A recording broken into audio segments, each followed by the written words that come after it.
What's up, everybody? It's CMP with Craftmaster Productions and Studio1Tutorials.com. Don't forget to stop by Studio One Tutorials, pick up your premium membership. It is 50 cents a day.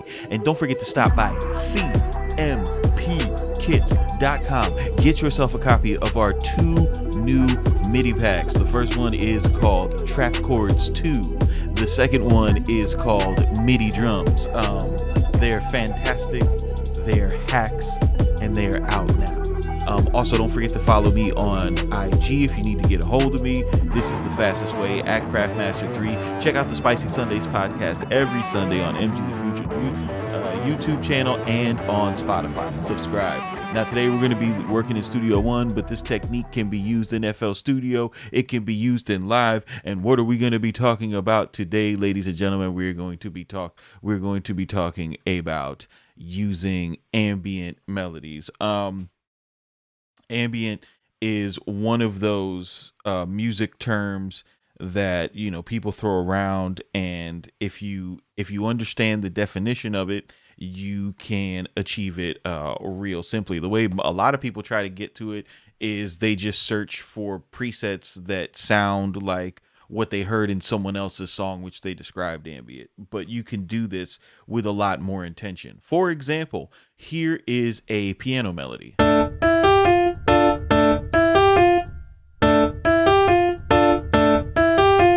Okay, so that is not ambient at all. Why isn't that ambient, CMP? What are you going to tell me next?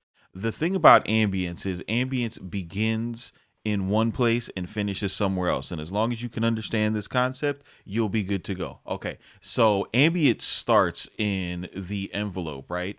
You can make something sound ambient if you get rid of the attack. That's why we associate pads with ambience.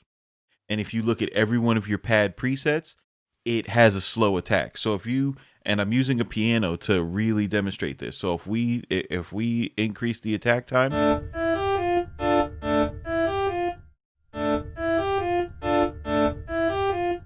all right, so now you're saying like, yeah, okay, I get it.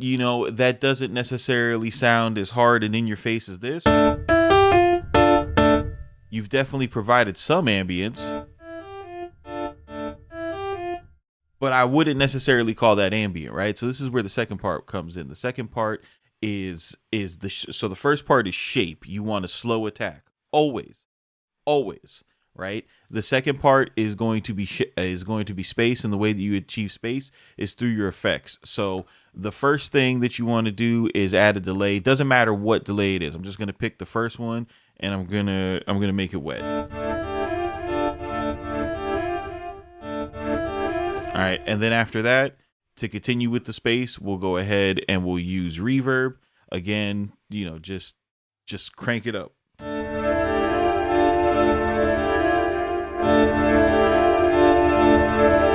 Ambience. Right? So really simple. It's a musical definition when you're taking care of your sound selection. It can be any sound. You don't have to look for specifically a pad, and this will enhance your creativity because it'll allow you to be working with something that you're comfortable with, like a piano or a guitar, and then decide, hey, I would like to do something ambient. Boom, you can create this with intention. Add yourself an echo, add yourself a reverb. Other things that work good for ambience are going to be things like phasers, flangers, chorus, and vibrato. Put those effects first, then add a reverb behind it, and you're going to achieve ambience every time. So this is CMP with Craftmaster Productions, Studio1Tutorials.com. Short videos for the culture, you guys. Keep it simple, but do not be basic, and we will see you on the next one, fam.